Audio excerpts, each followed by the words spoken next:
Hola, ¿qué tal amantes del cine? Mi nombre es Matías Venegas y esto es Cinéfilo Americano. Hoy vamos a hablar de Manifiesto, un documental de carácter experimental acerca del mítico encuentro entre el revolucionario ruso León Trotsky y el escritor surrealista francés André Breton. Para ello estamos en comunicación nada más ni nada menos que con su director y guionista. Él es Alejandro Rat. ¿Cómo estás, Alejandro?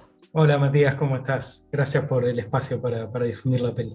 Por favor, muchísimas gracias a vos por haber aceptado la invitación para hablar de esta película que quizá del otro lado haya gente que ya la vio porque es una película que ya se ha estrenado hace algún tiempito, pero también es cierto que puede haber personas que no saben o no tienen idea de qué es lo que vamos a hablar, así que para poner en contexto a esta gente te voy a pedir que nos cuentes un poco en qué consiste Manifiesto o cómo la definirías vos.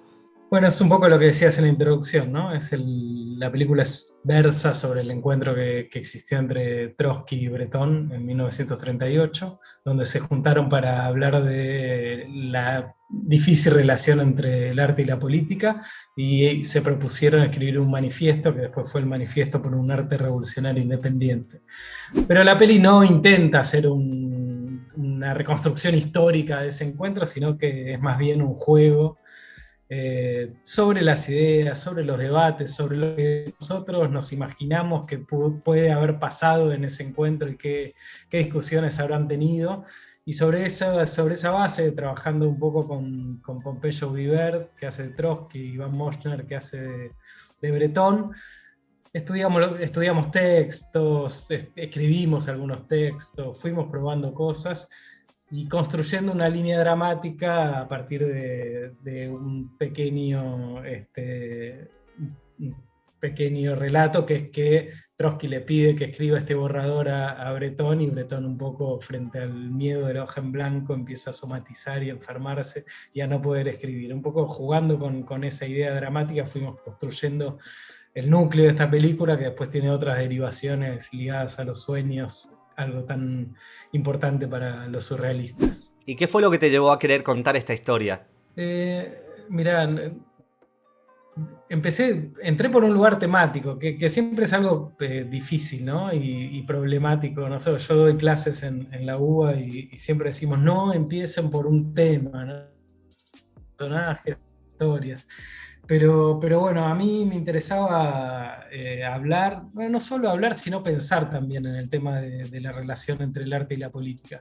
Y como encuentro en el cine una manera de pensar las cosas y de poner en juego también lo que yo pienso, las contradicciones o los problemas a los que me enfrento en el día a día, me parecía importante encarar una peli con esa temática. Es un tema enorme y imposible de abarcar, así que un poco a medida que fui pensando, me parecía que ese encuentro era una buena excusa para hablar de este tema. Y bueno, ya después nos metimos de lleno en este encuentro en particular, y de ahí hicimos lo que hicimos con la peli, digamos. Bueno, ahora que ya conocemos el qué, vamos a indagar en el cómo. ¿Por qué decidiste hacerlo de esta manera surrealista, como decías vos? Bueno, porque un poco por esto que estamos hablando, ¿no? El surrealismo es un movimiento que se ubica en la vanguardia en aquella época, cuando las vanguardias tenían un peso muy importante en el cine y en otras artes también. Me parecía que la manera también de ahondar en este tema era haciendo un uso de los recursos que utilizó el surrealismo y las vanguardias de esa época, para un poco también pensar un poco el tema de la vanguardia, digamos, ¿no? Algo como sería como jugar también a ser vanguardista, digamos, ¿no? Yo creo que también cada película encuentra su manera, su forma, digamos. Tampoco me gusta ser esquemático en la forma de abordar los proyectos. Y en este caso me parecía que era el momento de encarar la cosa con la mayor libertad posible. En eso también sumé a todos los que laburaron, participaron en la película, se sumaron en esa onda también y en esa en esa sintonía de probar cosas, de dejarse llevar por lo que íbamos encontrando, de buscar, de sumar elementos que en esa búsqueda pudieran disparar nuevos caminos. Fue muy, muy interesante el hacer, digamos, ¿no? Y mucho la escritura de la película fue atravesando todos los procesos, ¿no?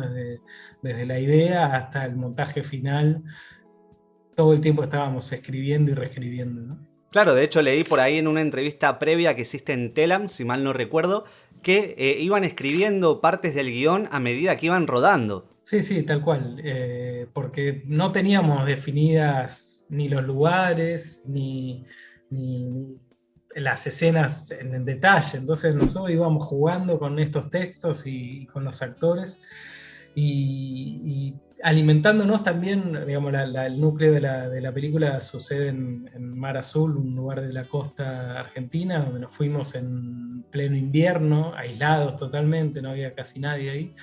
Y el lugar era un lugar muy pregnante, muy interesante en cuanto a las locaciones, entonces nos dejábamos atravesar también por esa realidad de soledad, de aislamiento, por el bosque, por la playa, por una casa que es, la van a ver si ven la película o los que ya la vieron, es una casa muy extraña, toda de hormigón, con muchos ventanales que dan al bosque, o sea, y fue el lugar ideal, la verdad, para plantar un poco el juego de estas escenas y ir viendo qué nos pasaba a nosotros. Lo mismo con el vestuario, lo mismo con el arte, digamos. Teníamos muchos elementos que habíamos pensado y que habíamos recolectado también en función de poner en juego en las escenas, y eso iba alimentando lo que íbamos haciendo y nos íbamos alimentando nosotros de eso que iba pasando, y en eso íbamos escribiendo, y en eso también los actores jugaron un rol increíble también en esa construcción de los personajes. Bueno, creo que es el momento ideal para ir a la pregunta del millón, que es ¿dónde se puede ver esta película? La película se estrenó directamente en Cinear Play, que es la plataforma del Instituto de Cine, que es una plataforma muy interesante que les recomiendo a todos y a todas que entren, que se hagan un usuario, es muy fácil, y tienen ahí un catálogo muy grande de cine argentino y de series también, que es muy interesante y que está disponible gratuitamente en su mayoría. Hay algunas películas que son estrenos que cuestan 30 pesos, así que también es muy accesible. La peli se proyectó en Encuentro también en la tele, y pronto va a estar en Cinear TV, pero todavía no tenemos fecha confirmada. Pero está ahí, disponible online y en todo el mundo, ahí en Cinear, así que está bueno. Eso es raro para nosotros haber estrenado en estas condiciones, digamos, es una película que fue hecha para verse en las salas y que nos interesaba también ir a las proyecciones y debatir con el público. Pero bueno, tiene nada, este sabor amargo por ese lado, pero tiene por otro lado la posibilidad de, por ejemplo, esto, que estemos hablando con Mendoza y que desde Mendoza tengan la posibilidad de a un clic de distancia ver la película, que es algo que no siempre pasa, que también cuando nosotros estrenamos este tipo de películas depende mucho de que las acompañemos, de que vayamos, a veces no da el cuero, las salas no aparecen. Digamos, entonces hay limitaciones que en este caso están saldadas por esta posibilidad de estrenar online. Claro, y este estreno virtual ha posibilitado que la película quizá llegue a más gente, porque es una de las películas más vistas de la plataforma, que a lo mejor si se hubiera estrenado en salas no hubiera sido así. Totalmente, sí, la peli ya se estrenó hace casi 2 meses y se mantiene desde el principio entre las películas más vistas de la plataforma, así que está buenísimo eso, y también quiero agradecer a todos los que ayudaron y ayudan a difundirla. Y sí, digamos, hay una limitación en la proyección presencial para este tipo de cine, contra la cual luchamos también, ¿no? Porque nos interesa mantener ese lugar y nos interesa que el público, encontrarnos con el público, pero es realmente muy difícil y se hace muy difícil muchas veces y no sé cómo va a ser después de la pandemia. Ahora está pasando que muchos cines se están cerrando, que muchos espacios alternativos se están cerrando porque no pueden mantenerse, así que vamos a ir cuando pase esta pandemia a un nuevo escenario y a una reconfiguración también del cine y de la relación con el público, ¿no? Ahora me voy a salir un poco de lo que es Manifiesto para preguntarte si estás trabajando en algún otro proyecto audiovisual que nos puedas contar. Sí, estoy trabajando en un nuevo documental del cual no puedo adelantar mucho todavía, lamentablemente. Y en realidad estoy trabajando en dos documentales. Hay otro del que sí puedo hablar, que es un docu más, más autobiográfico, que habla de mi relación con mi viejo. Mi viejo murió hace un par de años, mi viejo era un dirigente político de la izquierda, digamos, toda la vida. Y bueno, a partir de eso hablamos de mi relación con la política también y la política en general en nuestro país.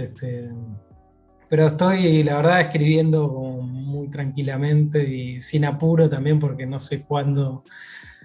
Está todo muy, Claro. está todo muy difícil para De proyectar. incertidumbre. Sí, claro.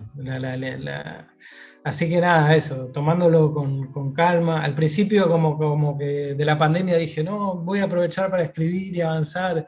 Y después esa incertidumbre hace que uno, nada, piense también que las cosas van a tardar un poco más de lo que nosotros quisiéramos. Así que me parece que hay que tomárselo con calma y con soda.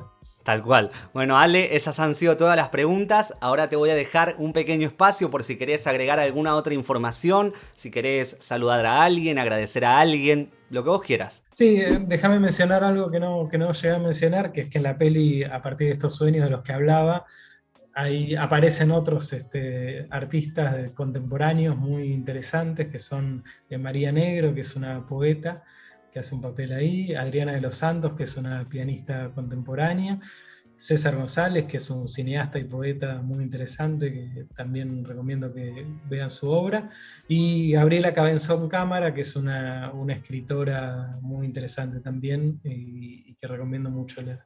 Eh, Eso respecto de lo que me quedó de manifiesto. Y nada, en las redes estoy fácilmente encontrable. Soy Ale Rat o Alejandro Rat en distintas redes. En general contesto los mensajes si me escriben, así que estoy abierto a comentarios y a debates. Y si algún día se llega a superar un poco esto de la pandemia, la película está disponible también para organizar proyecciones, debates. Me encanta ir a las proyecciones, me encanta ir a charlar con la gente, así que me pueden encontrar ahí por las redes y proponerme estas cuestiones. Buenísimo. Muchísimas gracias nuevamente, Ale, por tu tiempo, por la buena onda. Quiero felicitarte tanto a vos como a todo el equipo que participó en Manifiesto por el éxito que están teniendo con esta película y también desearte suerte y éxitos con cualquier otro proyecto a futuro que acá lo vas a poder promocionar cuando quieras. Gracias, Matías. Como bien decís, el cine es un laburo colectivo y esta película más que ninguna otra fue así que un saludo para todo el equipo también y para todos los que nos están escuchando y viendo y gracias por ayudar a difundir el cine independiente. Para mí es un placer. Te mando un abrazo grande y estamos en contacto. Un abrazo.